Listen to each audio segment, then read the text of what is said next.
ஹல்லேலூயா. கர்த்தருடைய பரிசுத்த நாமத்திற்கு மகிமை உண்டாவதாக.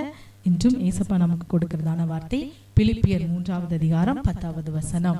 இப்படி இருக்க நான் அவரையும் அவருடைய உயிர்த்தெழுதலின் வல்லமையும் அவருடைய பாடுகளின் ஐக்கியத்தையும் அறிகிறதற்கும் அவருடைய மரணத்திற்குப்பான மரணத்திற்கு உள்ளாகி எப்படியாயினும் நான் மரித்தோரிலிருந்து உயிரோடு எழுந்திருப்பதற்கு தகுதியாயிருக்கும்படி. ஆமேன். இன்றைக்கும் நம்முடைய கர்த்தராகிய இயேசு கிறிஸ்து உயிர்த்தெழுந்தார். ஆமேன். கர்த்தரை வைத்த இடத்தை வந்து பாருங்கள், அவர் சொன்னபடியே உயிர்த்தெழுந்தார் என்ற வார்த்தையின்படி கர்த்தராகிய இயேசு கிறிஸ்து இன்றும் அவர் உயிர்த்தெழுந்த தேவனாய் நம் மத்தியில் உயிர்த்தெழுந்த வல்லமையோடு கூட அசைவாடி கொண்டிருக்கிறார். வல்லமையில் பெரிய வல்லமை, மேன்மையான வல்லமை, உயிர்த்தெழுந்த வல்லமை. ஆமேன். நாம் இன்று உலக மக்களை விட நாம் விசேஷமானவர்கள். எப்படின்னா, நம்முடைய தெய்வம் உயிரோடு இருக்கிற தெய்வம். ஆமேன். அவருடைய கல்லறை திறக்கப்பட்ட கல்லறையாய் இன்றும் திறந்திருக்கிறது. அவர் அங்கு இல்லை, அவர் உயிர்த்தெழுந்தார். அவர் உயிர்த்தெழுந்த வல்லமையோடு கூட அவர் உயிர்த்தெழுந்தாராம். அவருடைய வல்லமை, உயிர்த்தெழுதலின் வல்லமையும் அவருடைய பாடுகளின் ஐக்கியத்தையும் அறிகிறதற்கும் நமக்கு மரணத்திற்கு ஒப்பான மரணத்திற்குள்ளாகி எப்படியாகினும், ஆமேன், இந்த உலகத்திலே உள்ள காரியங்களுக்கு நாம் மரித்து நாம் எப்படியாகிலும் மரித்தோரிலிருந்து உயிர் தெளிந்திருப்பதற்கு தகுதியாகும்படி. ஆமேன். அவர் மரித்தோரிலிருந்து உயிர் தெழுந்தது போல நாமும் மரித்தோரிலிருந்து உயிர் தெழுவதற்கு தகுதியாகும்படி நாம என்ன செய்யணும்? மரணத்திற்குள்ளாகி எப்படியாவது உயிரோடு எழும்பும்படியான தகுதியை நாம் பெற்றுக்கொள்ள வேண்டும். ஆமேன். அந்த தகுதியை தருவது அவருடைய பலத்த சத்துவத்தின் வல்லமை. எபேசியர் 1:19 நாம் பார்ப்போம் என்றால், தாம் கிறிஸ்துவை மரித்தோரிலிருந்து எழுப்பி அவரிடத்தில் நடப்பித்த பலத்த சத்துவத்தின் வல்லமையின்படியே விசுவாசிக்கிறவர்களாகிய நம்மிடத்திலே காண்பிக்கும் தம்முடைய வல்லமையின் மகா மேன்மையான மகத்துவம் என்னதென்று நீங்கள் அறியும்படிக்கு உங்களுக்கு பிரகாசம் உள்ள மனக்கண்களை கொடுக்க வேண்டும் என்று வேண்டிக் கொள்கிறேன். ஆமேன். இங்கு நாம பார்த்தோம், அவருடைய மரணத்திற்குள்ளாகி நாம என்ன செய்யணுமா? அவருடைய பாடுகளின் ஐக்கியத்தை அறியணும் என்று பார்த்தோம். இதுல அவர் உயிர்த்தெழுந்தார் என்பதை அறியும்படி, அவருடைய வல்லமையின் மகா மேன்மையான மகத்துவத்தை அறியும்படி நமக்கு பிரகாசம் உள்ள மனக்கண்கள் வேண்டும்.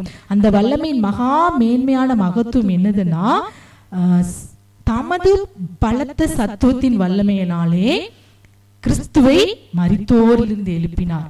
அதே பலத்த சத்துவத்தின் வல்லமையினாலே விசுவாசிக்கிறவர்களாகிய நம்மிடத்திலும் அவர் தமது வல்லமையை காண்பிக்க வேண்டும். ஆமேன். இன்று கர்த்தராகிய இயேசு கிறிஸ்துவை உயிரோடு எழுப்பின அவருடைய பலத்த சத்துவத்தின் வல்லமை விசுவாசிக்கிறவர்களாகிய நம்மிடத்திலும், அந்த உயிரோடு எழுப்பின அதே வல்லமை நம்மிடத்திலும் செயல்பட்டு எப்படியாகிலும் நாம் மரித்தோரிலிருந்து எழும்புவதற்கு தகுதி அடையும்படி செய்யும். ஆமேன். அதுதான் அந்த உயிர்த்தெழுதலின் வல்லமை.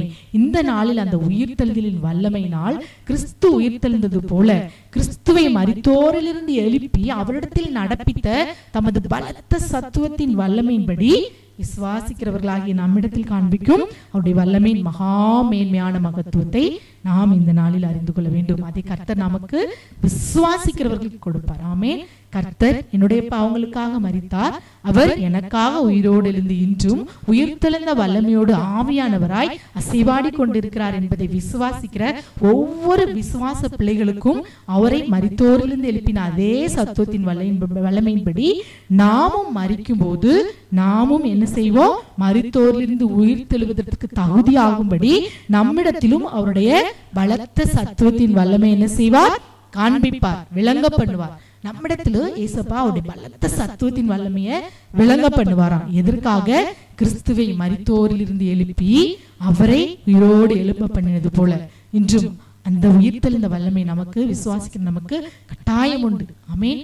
இப்போது நாம் ஜெபிக்கலாம். ஏசப்பா அவருடைய உயிர்த்தெழுந்த வல்லமையினால எனக்கு என்ன செய்யுங்க? உங்களுடைய பலத்த சத்துவத்தின் வல்லமையே எனக்கு தாங்க. கிறிஸ்துவை மரித்தோரிலிருந்து எழுப்பின அந்த சத்துவத்தின் வல்லமை, அந்த உயிர்த்தெழுந்த வல்லமை இந்த நாளில் என்னை என்ன செய்யட்டும்? உயிர்ப்பிக்கட்டும். சாவுக்கு ஏதுவான என் சரீரத்தையும் உயிர்ப்பிக்கட்டும். ஆமை. நான் எப்படியாவது மரணத்திற்கு ஒப்பான மரணத்திற்கு உள்ளாகி நான் என்ன செய்யணும்? மரித்தோரிலிருந்து உயிர்த்தெழும்படியான தகுதியை எனக்கு நீங்க தரணும் என்று சொல்லி எல்லாரும் நாம் ஜெபிக்கலாமா? அப்பாவுமே நாங்கள் நன்றியோடு ஸ்தோத்தரிக்கிறோம் தகப்பனே. இந்த உயிர்த்தெழுந்த நன்னாளிலும் அப்பா இயேசுவே ஜெபிக்கிற எங்கள் ஒவ்வொருவருக்கும் இயேசுவே உம்மை அப்பா மரித்தோரிலிருந்து கிறிஸ்துவை எழுப்பின அதே சத்துவத்தின் வல்லமை விசுவாசிக்கிற எங்கள் ஒவ்வொரு மீதும் இந்த நாளில் செயல்பட்டு அப்பா மரித்தோரிலிருந்து எழுப்பி என்ன அந்த உயிர்த்தெழுந்த அந்த வல்லமை எங்களிலும் செயல்பட்டு எங்களையும் மரித்தோரிலிருந்து உயிர்ப்பிக்கும்படி தகுதியுள்ளவர்களாய் மாற்றும்படி நாங்கள் ஜெபிக்கிறோம் தகப்பனே. அந்த உயிர்த்தெழுதலின் வல்லமை ஜெபிக்கிற ஒவ்வொரு மீதும் ஆவியாய் அசைவாடட்டும். அந்த வல்லமை நீர் காண்பீங்க, விளங்க பண்ணுங்க, பெரிய காரியங்களை செய்யுங்க. முற்றிலும் எங்களுடைய கருத்தில் ஒப்புக் கொடுக்கிறோம். சகல துதி கனமாய்க்குமே உமக்கே செலுத்திக்கிறோம். இயேசுவின் நாமத்தில் ஜெபிக்கிறோம் நல்ல பிதாவே. ஆமீன் ஆமீன்.